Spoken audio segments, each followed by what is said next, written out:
move fairly quickly because we only have a limited amount of time. But in Hosea 4:6 says, "My people are destroyed for lack of knowledge. Because thou hast rejected knowledge, I will also reject thee, that thou shalt be no priest to me, seeing thou hast forgotten the law of thy God. I will also forget thy children."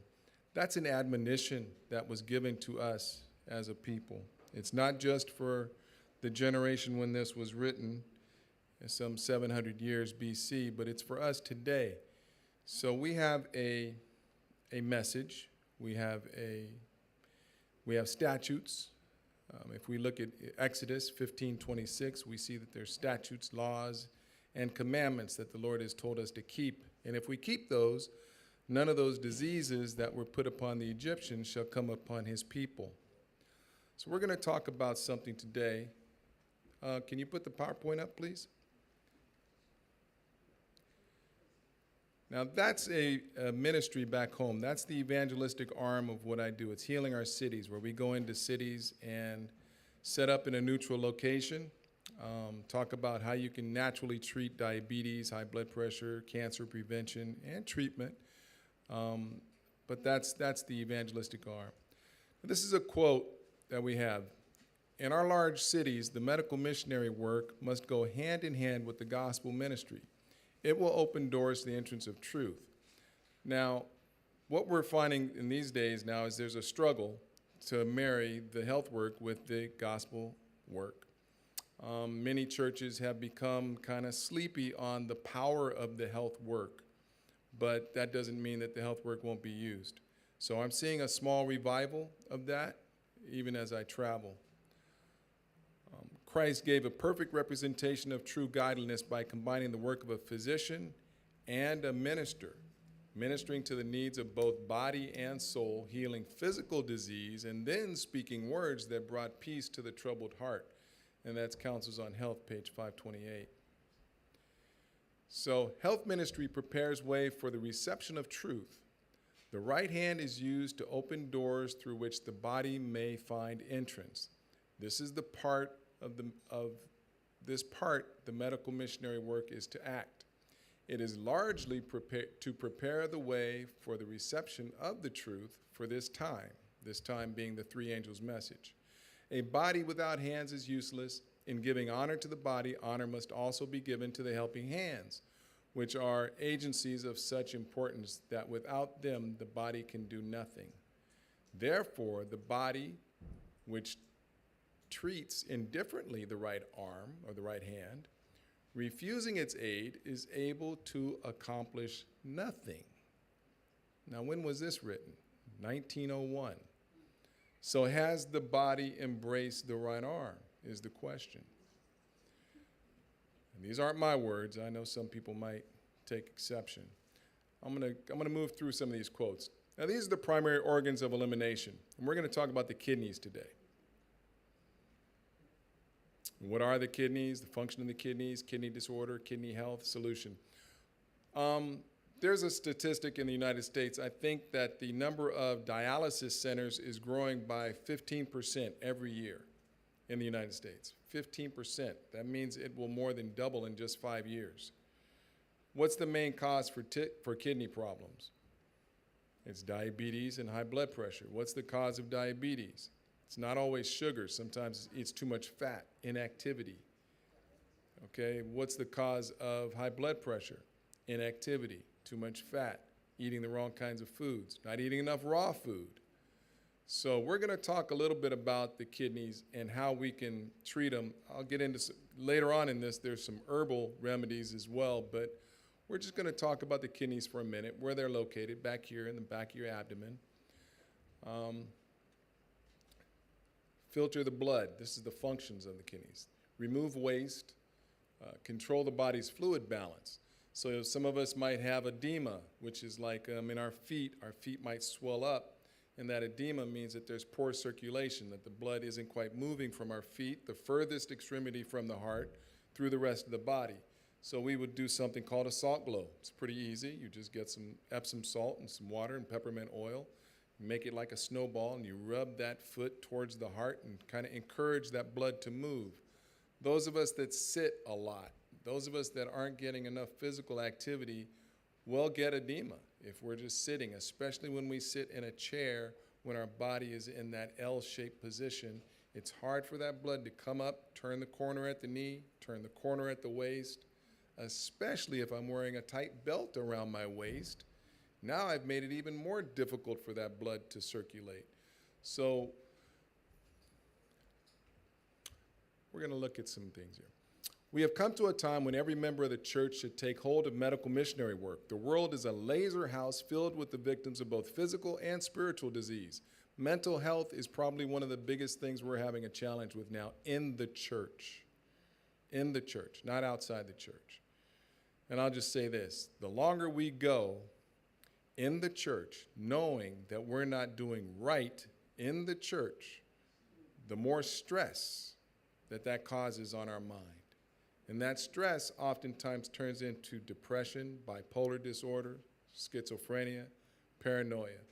All those things come as a result of emotional stress from disobedience and knowing that we're not being obedient. Everywhere, people are perishing for lack of the knowledge of the truth. Now, we read earlier in Hosea that my people are destroyed for lack of knowledge of the truth.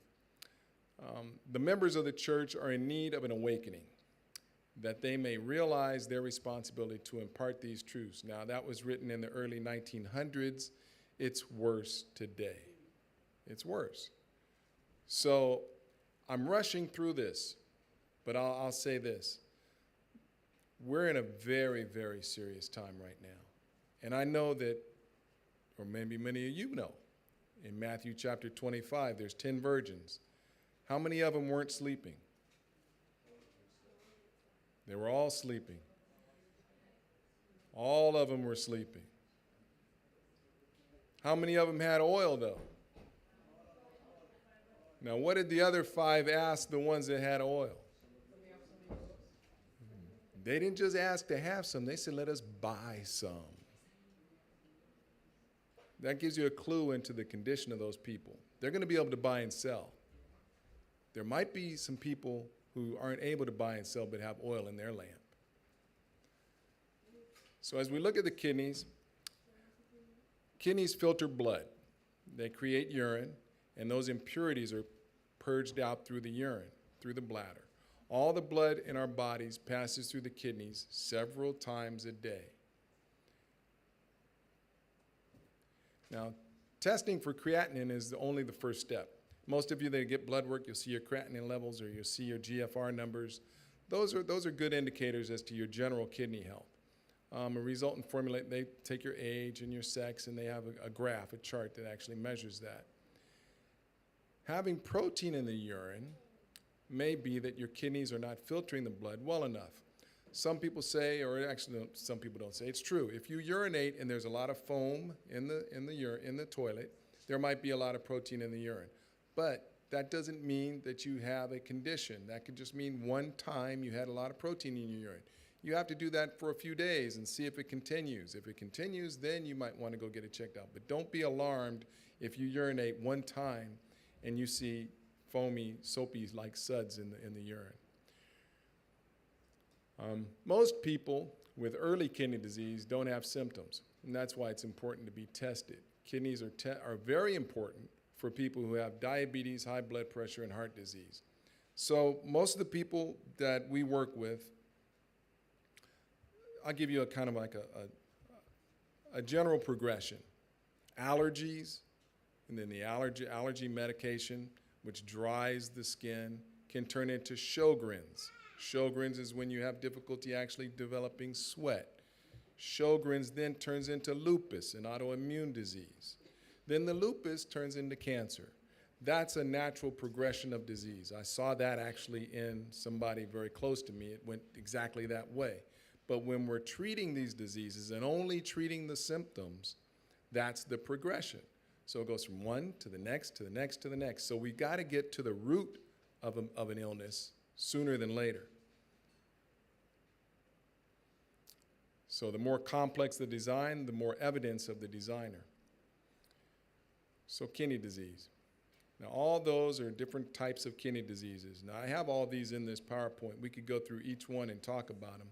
But the main point that I'll say is this. My kidneys are very, very, very durable. My liver is even more durable. But after years and years and years of abuse, too much salt, too much fat, too much sedentary lifestyle, they take a beating. And it's amazing. It's amazing how well our bodies are made. The Lord has really done a good job. I mean, good job doesn't even speak to the half of the amazement that I have at how well our bodies just can take a beating. You go down here to some cities I go into, and I see these people on drugs and alcohol for years and years and years, and they're still actually walking, moving, breathing. So we're wonderfully made, but the Lord, I notice this. When I work with people that are not in the church or don't know this truth, and I give them simple things to do, and they do them, the Lord really amazingly cures them so quickly. But people in the church that know to do right and haven't been doing right, I have to work hard, and they have to work hard. That's the way it goes. So it's better to use the 8 laws of health than to have to use the 8 doctors of health, because the same things that are laws become doctors when we become sick. So I'd much rather just follow the rules and not, because who wants to exercise when you're sick? Who wants to eat right when you're sick? When you're sick, you want to kick everybody out of the room and do whatever you want to do. That's pretty much the way most of us are. So let's look at some of these diseases. Alport syndrome. It's a genetic condition, kidney disease. It can actually cause you to lose your hearing, cause eye abnormalities. And really, what that is just the blood's not being filtered well enough. Now, the eyes are very sensitive, and they're connected to the kidneys because the filtration of the kidneys affects the eyes. Diabetic nephropathy, of course, that's diabetes related, and that's when it affects the kidneys, long-standing diabetes, causing numbness sometimes in the extremities for lack of blood flow.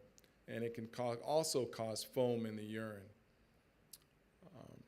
Fabry disease, also known as alpha-glucosidase, I can't even read it from here. It's a deficiency in an inherited neurological disorder. It occurs in the enzyme alpha-glucosidase. There's that word again. And it deals with the efficiency of fatty materials in the blood that it can't break down. So when the kidneys get weak, they can't break down fat efficiently. Think of the kidneys as a filter, and when my pressure gets high, think of a hose. Now that hose has a certain amount of pressure that's supposed to go through that hose.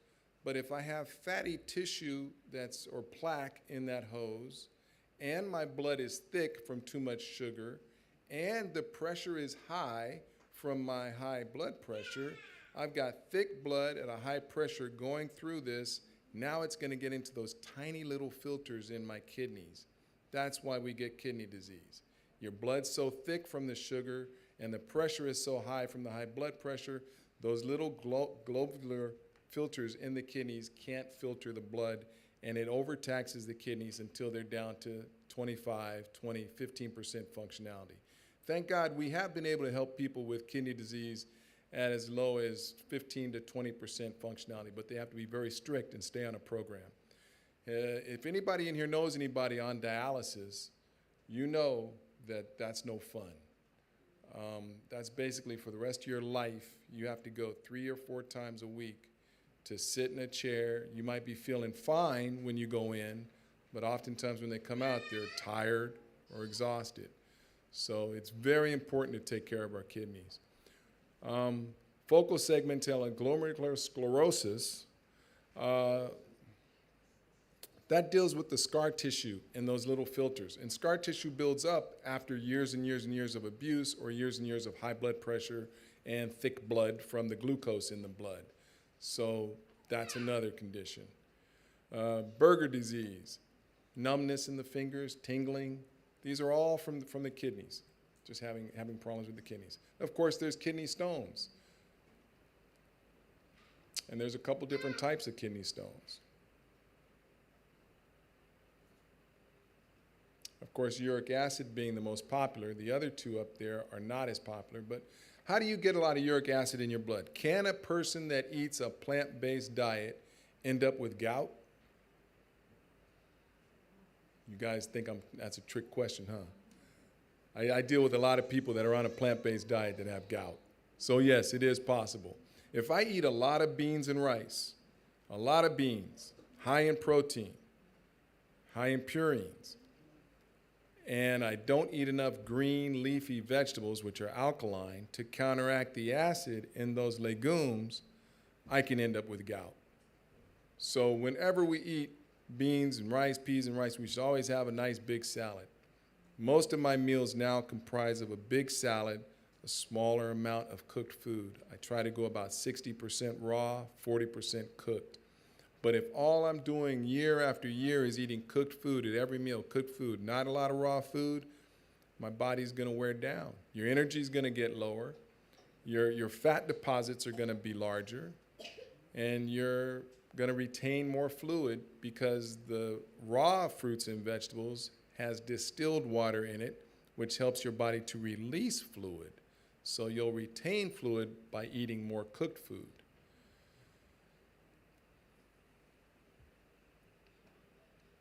And of course, it talks about drinking water. Now, I have a good friend of mine who, he's a pediatric anesthesiologist, highly intelligent young man. Haven't talked to him in a while. But he was so dedicated to his work, and those of you that know what anesthesiologists do, they stay in the operating room and they're just turning little knobs, making sure that the exact amount of the drugs are going into the person during surgery. Well, he didn't want to leave the room because he's a good doctor, so he didn't drink water because he didn't want to have to go to the urinate and come back into the operating room. Well, do that for 15, 20 years. All of a sudden, his kidneys failed. So he had to get a kidney transplant. So having a loving sister, his sister said, okay, I'll give you my kidney. His sister gives the kidney to the doctors botch the operation.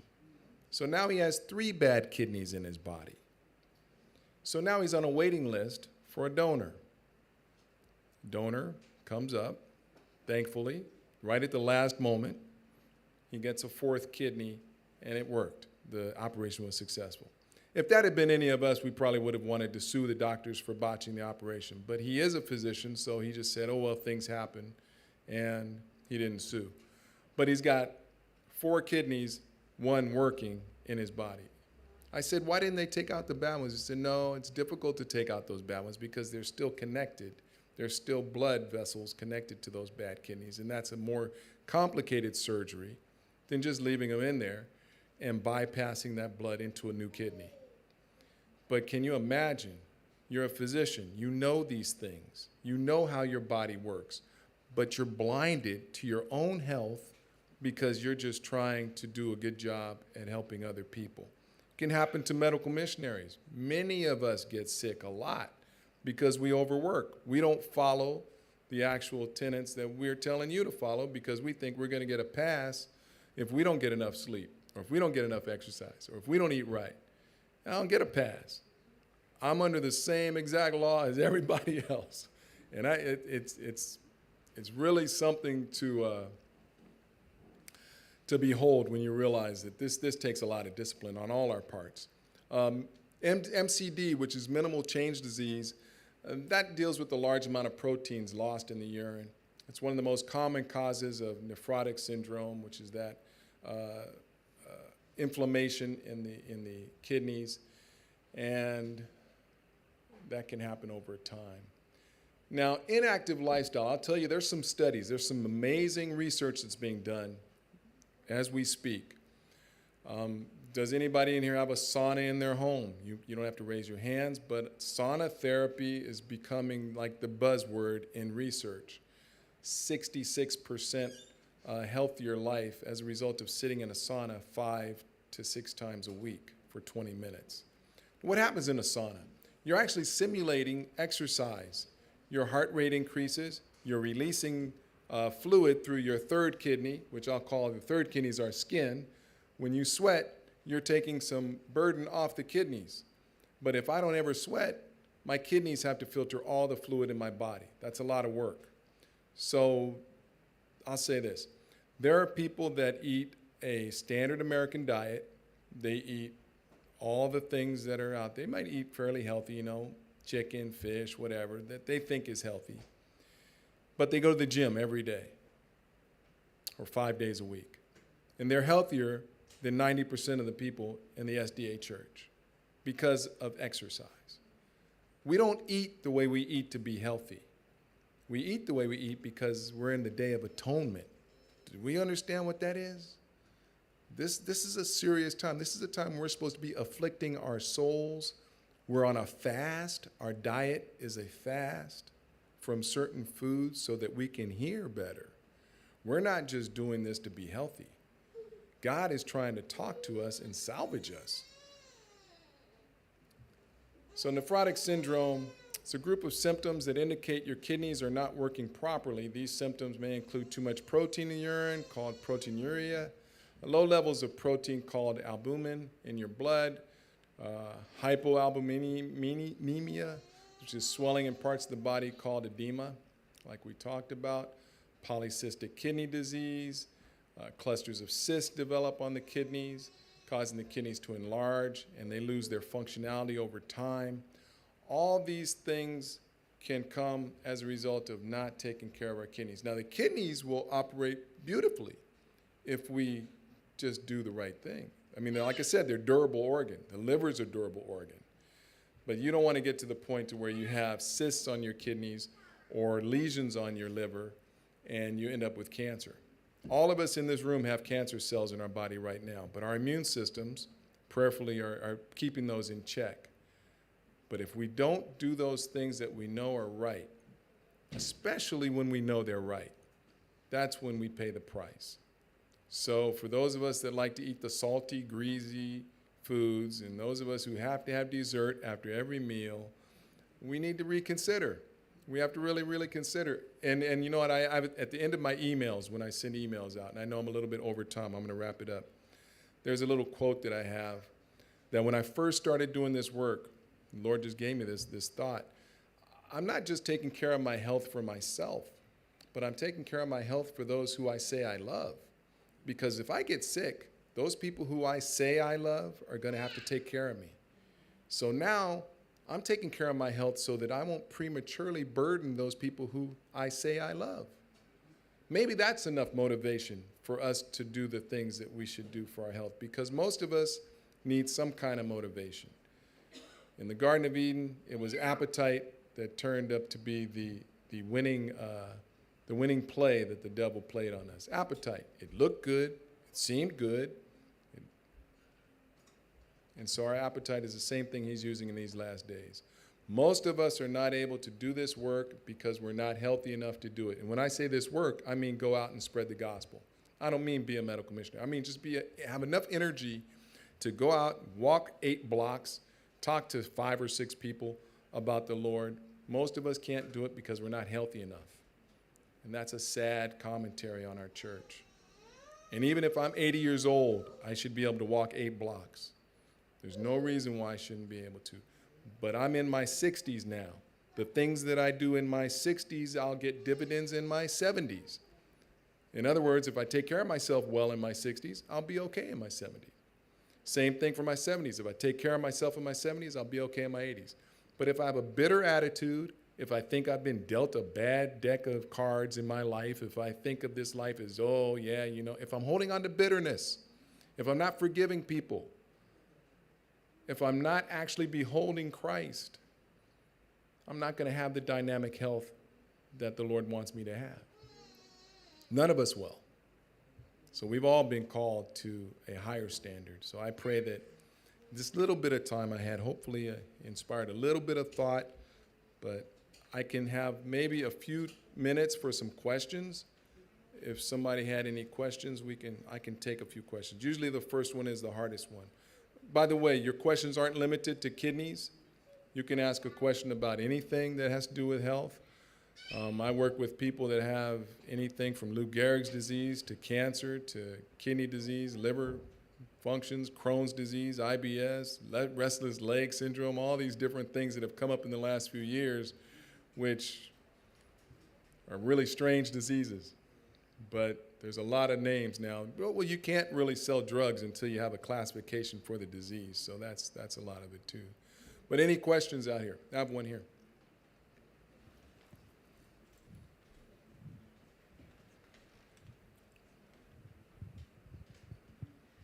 I came here specifically because I was praying last night about this, and your poster came up straight away.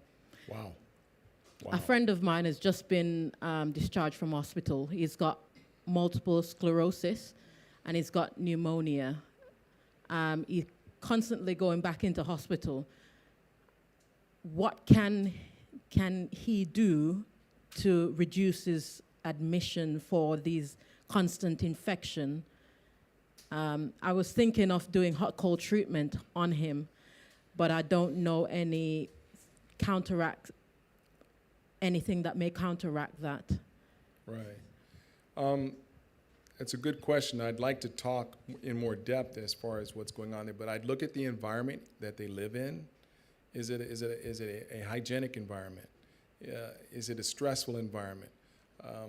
What's his attitude like? How is he functioning mentally and spiritually first? Then I get into the lifestyle, the 8 laws of health, things like that. Then I get into the herbs and the treatments. But that's pretty much the process, is I want to know where are they mentally and spiritually first, see if there's something that has to be dealt with on that front. Then in their home, what's going on in the home? Is it a hygienic home? Is it clean? Is there stressors in the home? And then after that, get into the 8 laws of health. After the 8 laws of health are checked off, now we can get in some herbs, some treatments, some things like that. But there are some things he can do to boost his immune system, for sure. And MS is challenging, but with consistency, we've had success with MS. So, another question.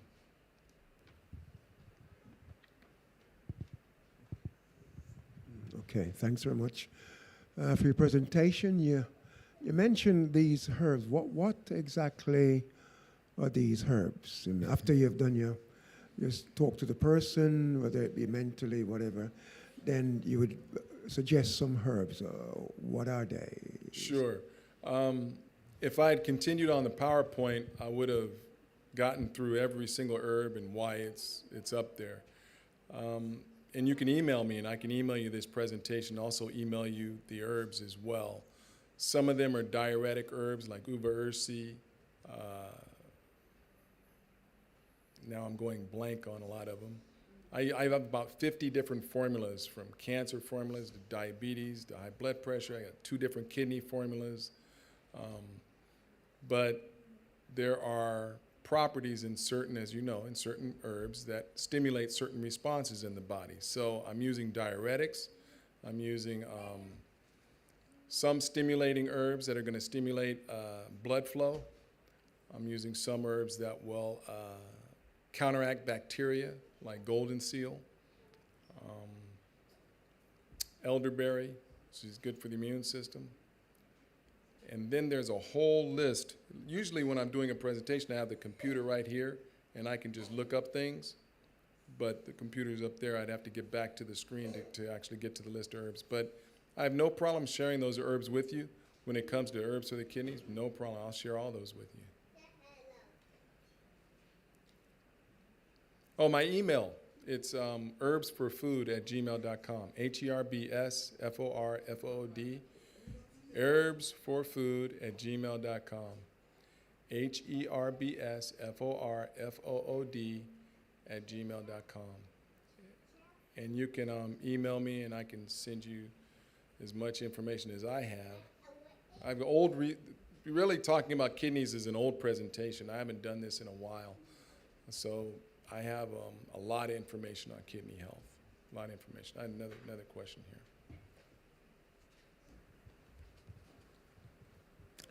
I have a high blood pressure for the past 4 years. Okay. Yeah. The first 2 years, it was very high, to say about 180, 175. Yeah. I lost a little bit of weight, so the pressure sank. And before that, I was having a problem with acid influx, or whatever they call, which I was also on omeprazole. Acid reflux, are you yes. saying? Okay. So because of that, I was not able to eat fruits and vegetables as the way I used to do years ago. Okay. So I was really struggling with it because of the acid reflux. Did Now, the what fruits and vegetables cause more acid reflux? No, because I had that, I was not able to eat fruit. Okay. So if I eat fruits or some vegetables, I really suffer for all the sides of my tummy. So I Okay. was not eating at all. But when I don't eat it, then I feel comfortable. Okay. So when I went to my GP, someone gave me an idea that there must be some bacteria that is causing that. And luckily, when I went to my GP, they did a test, and the bacteria, they found that there's a bacteria that's make the situation worse when I eat fruit or causing that. So they gave me some tablets, and for the past about 1.5 years now, so the bacteria was cleared, and then I was able to eat normal fruits and everything that I do. So that sank my blood pressure very, very low. Yes, so my blood pressure came very low. So I was monitoring every day, and meanwhile I was on tablets. I was on 2 tablets daily, which I take in the morning. But I noticed that my pressure was very, very low. It's come low, so I stopped taking the tablets. Yeah. So all I do is that I depend on my fruits. I eat a lot of fruits and vegetables, and all the time my pressure was low. So I don't depend on the tablets anymore, but I'm still on the tablet. These Yeah, are but the I don't tablets. take. These are the tablets for the blood pressure. Yes, but I don't take because my pressure is always low. Right. So I just want to ask you, is it dangerous in that way? Pardon? Say that one more time. The question. Is it dangerous that I'm not taking the tablets when my pressure is very low? If the tablets were for high blood pressure and you don't have high blood pressure, Yeah. it's okay. But if you have high blood pressure and you have medication, you should take the medication. Yes. Or do some things that are aggressive naturally. Did they tell you that you had an overgrowth of candida in your stomach? No, I do blood tests once or twice every year. So all the time when the results come, they tell me my kidneys and everything is fine. They say everything is fine. I've never had any complaint like that. The only thing is that the pressure is high. So my main concern is I don't take the tablet anymore, but I have the machine. I check every morning and the evening. And all the time when I check, the pressure is very normal. So I'm just asking, is it any danger with that thing? I think that's good, that your blood pressure has normalized. And I think that when you were prescribed the medication, your blood pressure was high. You might, if you wanted some more comfort, go back to the physician that prescribed the medication. Let him take your blood pressure. Let him officially take you off the medication because you don't need it, okay? But you're asking me, who did not prescribe the medication, whether you should take it or not. Yeah. Now, I would tell you, if your blood pressure is normal, it sounds like you don't need it. But I would not give you an official yay or nay when I didn't put you on the medication. I would just have you go back to the doctor and talk to him. Now, also understand that you're the manager of your health. And if you know your blood pressure is in a good range and the doctor still wants to put you on medication, now the choice is up to you.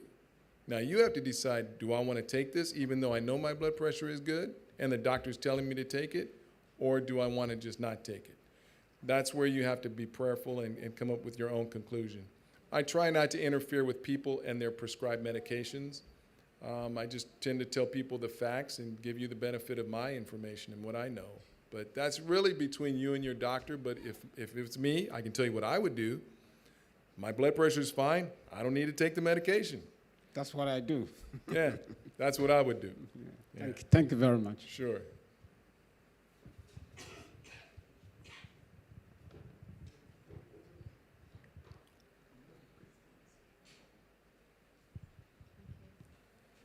Hi. My question is about, you've worked this, obviously, kidneys. Have you ever worked with anyone that was on dialysis and you've been able to take them off or improve? Like, what's your experience with that? Yeah, when someone's on dialysis? Right. The question was, have we ever been able to get somebody off? If they weren't, there were 2 people that weren't on dialysis for more than 6 months that we were able to get them off of dialysis. But their kidneys were functioning at a rate of I think it was 20% in one and 18% at the other. So once the kidneys get below 15%, it's very, very difficult. 15 to 20 is hard, but we've seen it happen. But you don't want to let your kidneys get less than 50% functionality. So, and we should know the symptoms. That's why we went through some of the symptoms. So we'll know what to look for. Foamy urine, pain in the back of the back right there where your kidneys are. Not releasing all your urine. This is something I didn't talk about for men. As we get older, sometimes we get in a hurry and we don't release all the urine. We don't stand there long enough to let all that urine come out. Any kind of stale urine that stays back in the urethra can cause infections in the urethra and actually the bladder. So those kinds of things affect kidneys as well. So urinating fully, getting all the urine out, drinking a good amount of water first thing in the morning, very, very helpful. Some people do lemon water. I don't have a problem with that, but getting some kind of good, clean water in your body, usually about 1 liter before you eat anything, before you do anything, get that first liter in, and that kind of gets you off and running to make sure you don't not get enough water for the day, because most people don't drink enough water.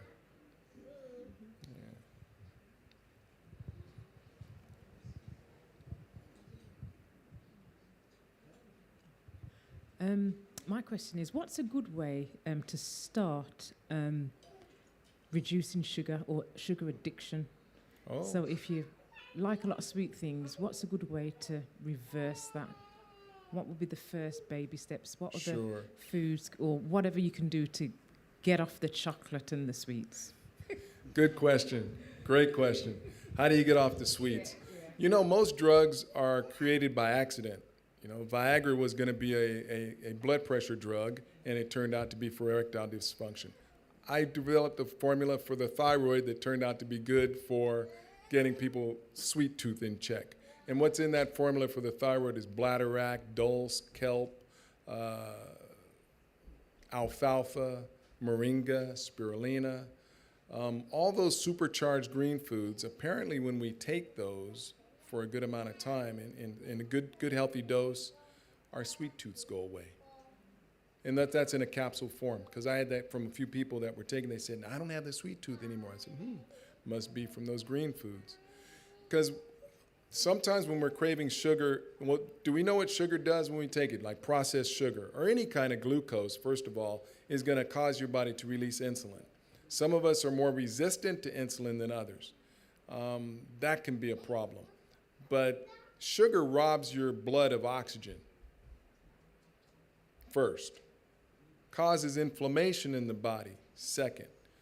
And there's 4 things that I always say we have to be mindful of for our health. Bowels, make sure you're not constipated, make sure you have good blood circulation, make sure there's no inflammation in your body, and then make sure your stress levels are put into proper alignment. When we're under stress, that can become one of the most dangerous conditions, really, because we're releasing a lot of cortisol. And cortisol, if we're not using the energy, just develops fat. You mentioned about sugar.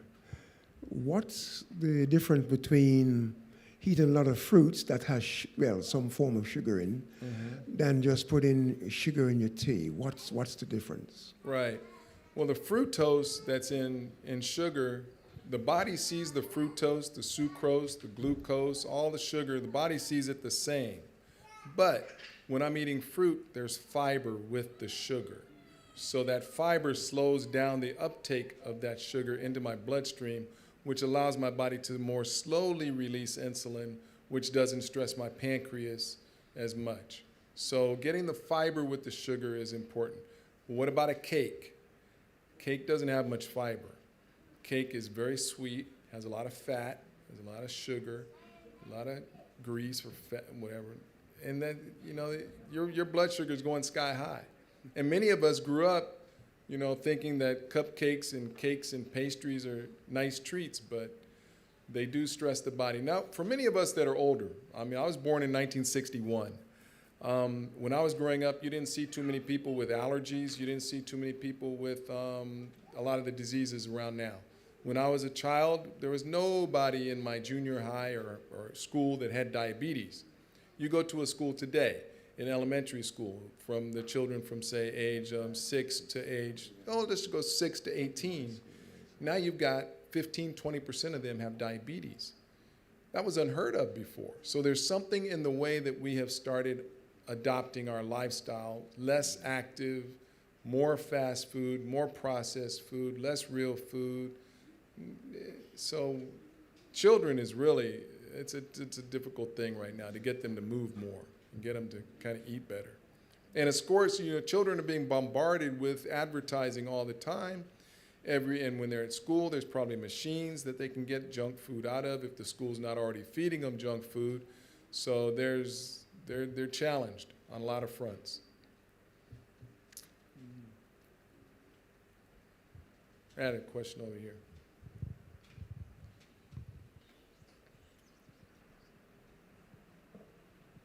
But to answer your question on the sugar, get some spirulina, some alfalfa, and some moringa. Get them in bulk. Don't get capsules. Get them in bulk. Stir it up. Make some vegetable juice in the morning, maybe celery, a little bit of carrot, garlic, turmeric, parsley. Put a tablespoon of that in the juice. Drink it. Sweet tooth go away. You can remember all that? Is I too fast? I'm too fast, huh? See, that's all in my mind, but I'm too fast.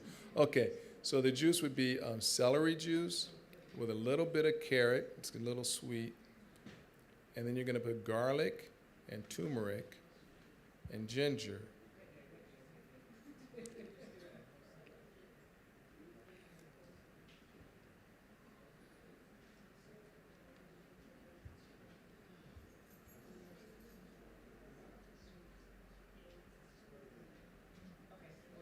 Okay, so you take celery, a little bit of carrot, garlic, turmeric, ginger, some cucumber, big bunch of parsley into the juice.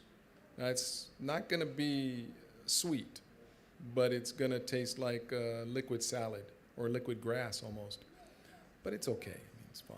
Then you take a big scoop of that alfalfa, moringa, and spirulina, and you put that in there, shake it up, drink that, and that's going to severely reduce that craving for sugar. Because what you're doing is you're super oxygenating the blood, you're getting very super dense nutrients into the blood, you're thinning the blood a little bit with the ginger and the garlic, and people say they don't want to have a sugar anymore, so it works good. Yeah, my brother. Yes, I just came in, so I don't know what you said before, but I've got diabetes now for about 27 years. Okay. And they've just told me that I have protein in my urine. Okay. And they gave me some tablets. So do you recommend any herbal stuff, to... I do recommend some herbs for that. And while we're talking about herbs, let me put it to you this way, and to the brother back there with high blood pressure also, anybody who's ever had high blood pressure or diabetes, I always say it's time to do a tune-up for your kidneys. Let's flush them, let's tune them up, okay? And we can talk about that later, how you do that. But as far as the urine the protein in your urine, that's the beginning stages of a kidney disease. Your diabetes should have been kept in check low enough to where it didn't stress your kidneys. But sometimes the medication for the diabetes stresses the kidneys also. So you can't get away from it. So the main thing to do is to really control the diabetes with what you eat. And it's not so much how much you eat, but what you eat and when you eat. That's the key. I can tell you're not carrying a lot of body fat. So you're a type 2 diabetic that's relatively thin. So you've got probably a genetically predisposed case of diabetes as well. So I'd want to talk to you in more detail about your condition and see if there's a way that we could use herbs for a season. See, I don't believe anybody should have to take herbs for the rest of their life. God wants his people free. So we use herbs for a while, along with a program, until you don't have to take the herbs anymore. That's the key. And where Western medicine says, you're going to take this the rest of your life and not tell you what to do to change your lifestyle so you don't have the diabetes anymore. But our goal is to help you to change make some changes, take the herbs, and eventually you don't have to take it anymore because your lifestyle will be in order with your condition.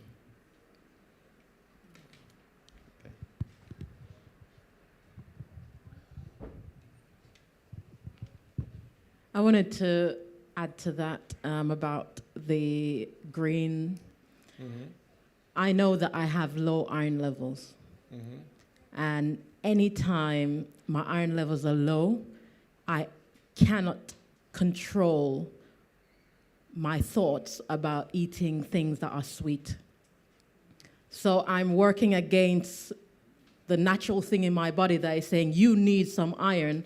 And I'm like, okay, I'm going to get it by either eating things that crunches or sweets. So I think the thing in your mixture that is being dealt with is the iron that gives, which deals with the fact that my body is saying I need oxygen, but it's just going to the wrong source for the oxygen. I find that when I mix up blackstrap molasses, I was going to say, that's the best thing you can take. yeah. My craving goes, and the moment I go off that, stop taking that, it comes back.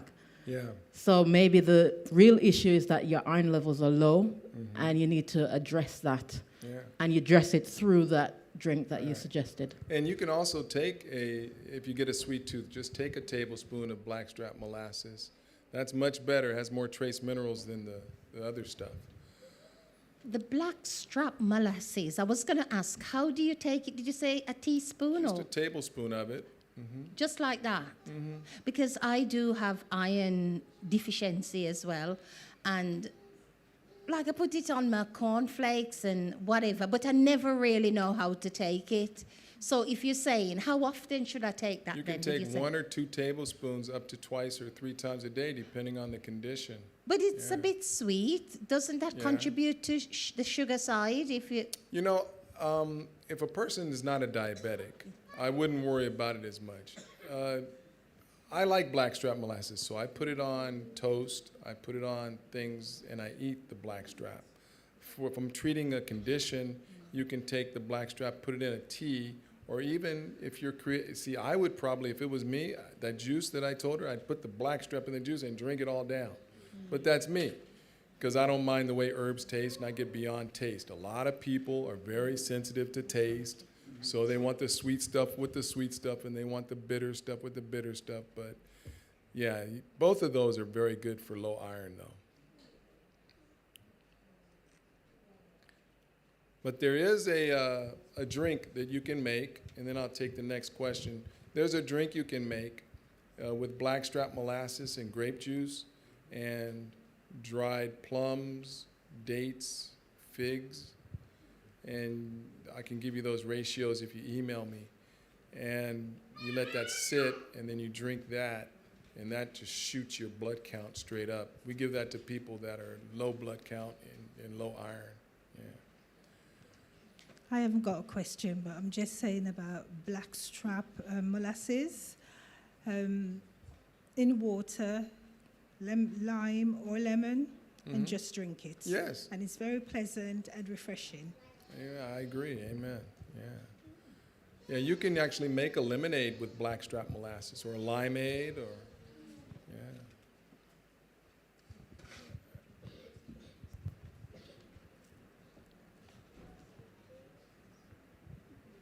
Thank you. Hello.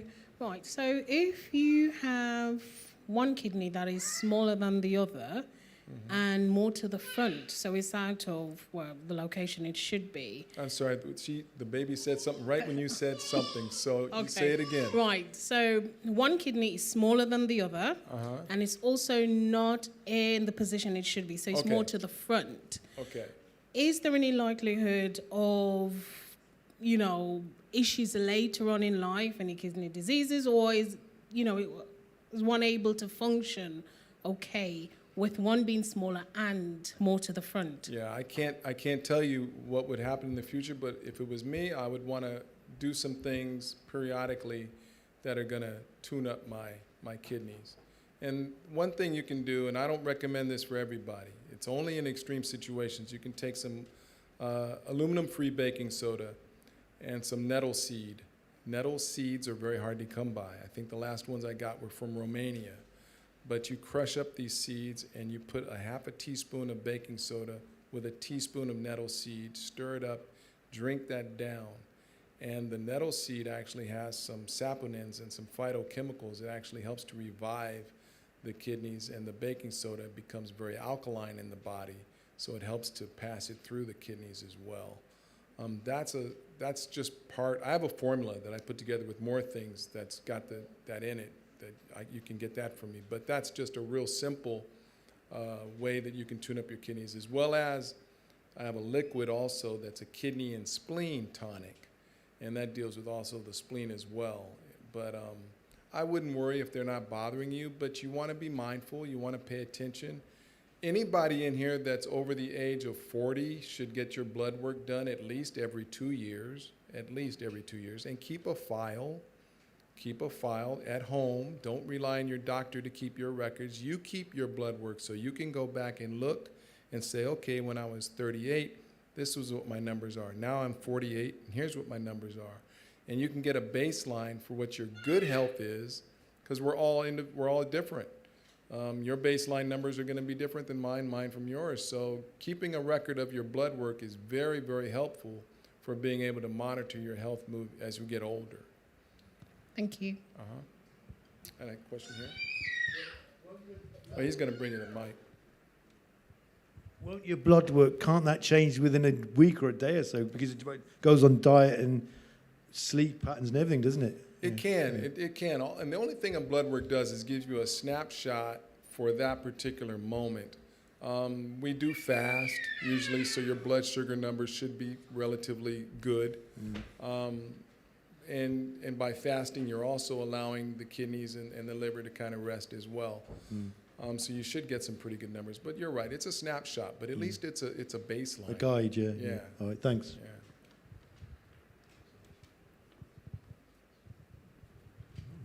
Okay, 2 more questions.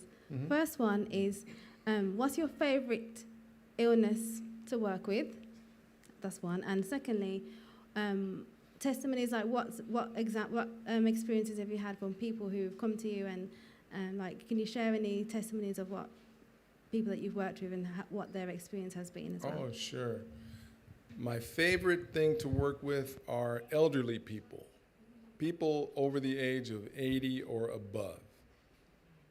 Because once I get them pooping, I get some water in them, I get some good food in them, I get some sunshine and some movement, 4 days, they feel like a new person. A lot of times I'll do enemas or colonics, or they have no idea how exhausted they are because it was so slow to build up. But once, that's my favorite thing to work with, because you see so fast results in working with elderly people.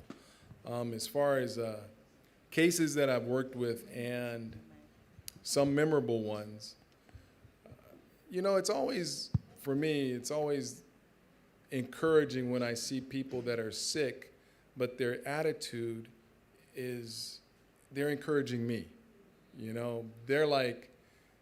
They're sick, they could be possibly even dying in their mind, they might be thinking they're dying, but they're actually encouraging me on what I'm doing. So that's always a really positive sign to see, because when we're sick, that's when we're usually the most selfish period of our life. You don't think about anybody but yourself.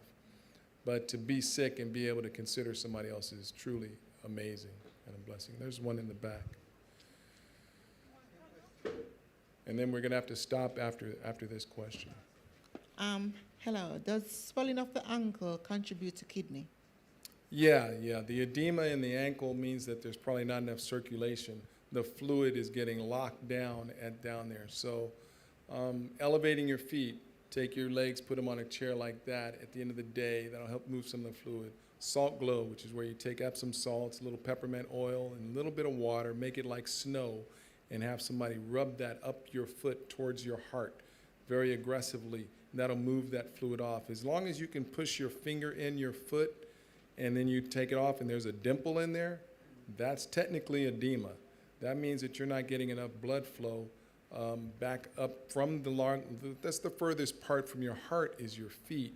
So we want to move that blood. So now that comes down to those 4 things that I talked about: constipation, circulation, inflammation, and stress. But if your circulation is poor, all your organs are suffering. Okay, so that means all of them are not getting enough blood. So you want to address circulation as fast as possible. Hot and cold showers. The older I get, the more I get used to taking cold showers. I just tell you, because that, rather than taking the hot, comfortable shower, the cold shower actually shocks my body. It makes my body create heat from the inside out. I talked about sauna health a little bit, like taking saunas. There's been a lot of research done recently about the benefits of a sauna. So getting your body to generate heat from the inside out is a great way to stimulate circulation also. So a cold shower, not even a contrast, hot, cold, just cold. Or getting in a pool that's cool. And just being in a cold water, it's going to make your body move the blood more rapidly.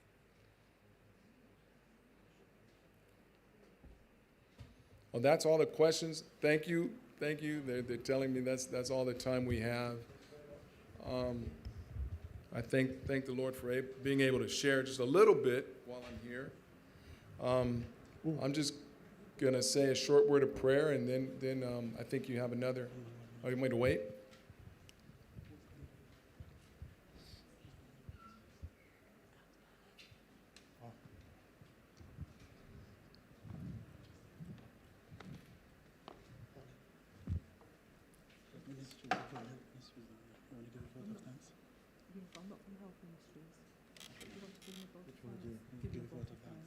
Oh, well, thanks. Yeah. Well, thank you. Yeah. All right. Shall I go up there? Yeah. We'll try and do the finishing prayer then. Yeah, keep doing it. All right.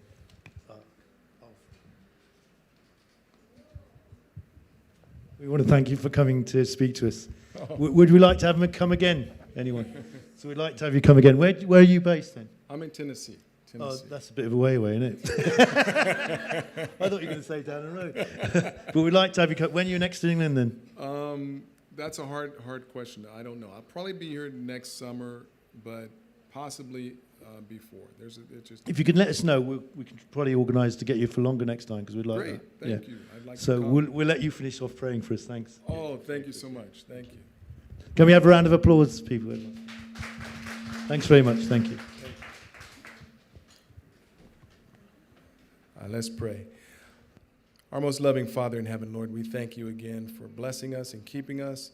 And Lord, as we've heard a lot of information in a short amount of time, we're not relying on our memories, but we're relying on your Holy Spirit to bring all things to our remembrance, Lord. So help us to recall these things at the appointed time. Bless us and keep us on this Sabbath, we pray. In Jesus' name, amen.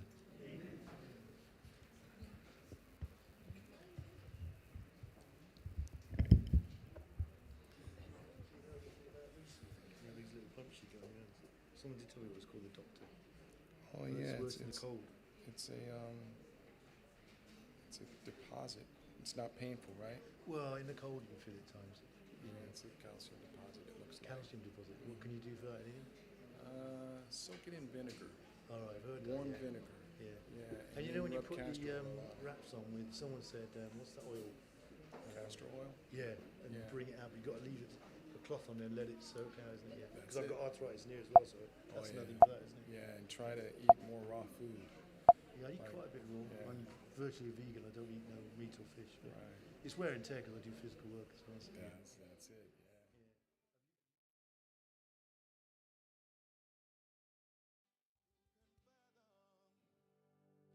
Yeah. Your grace and your love,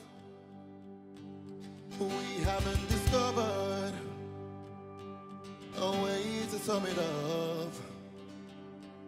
And even when